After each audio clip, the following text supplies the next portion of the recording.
Today we'll talk about a rising voice in Urdu literature and social activism, Ghulam Abbas Saghar. Born on 8th of March 1992 in the historic city of Jhelum, Punjab, he grew up surrounded by poetry and learning. His father, Munir Saghar, was also a poet, and from him, Abbas inherited not only love for words but also discipline in poetry. From a very young age, he began participating in mushairas and impressed audiences with his deep, emotional style. His pen name is Saagar, a name that soon became known in literary circles. He has already published 2 poetry collections, Raghzar and Sirgurda, both admired for their classical rhythm and heartfelt expression.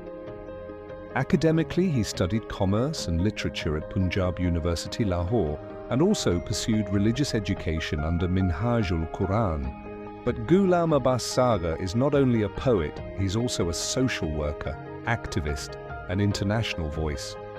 He founded the organization The Speech Justice, based in London, to promote human rights and awareness.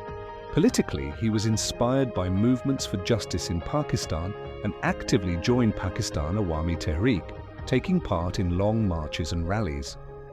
Through his poetry, Saghar addresses love, loss, social justice, and the struggles of humanity. His verses carry both romance and resistance. One of his well-known ghazals begins with the verse, "Kahan tak hum chupaएं, गे दिलों की दास्तां आखिर ये खामोशी बयां होगी, बनेगी एक फगां आखिर." So friends, Ghulam Abbas Saghar is not just a poet. He's a voice of his generation, blending literature with activism. His journey continues and his pen keeps writing the story of truth and hope.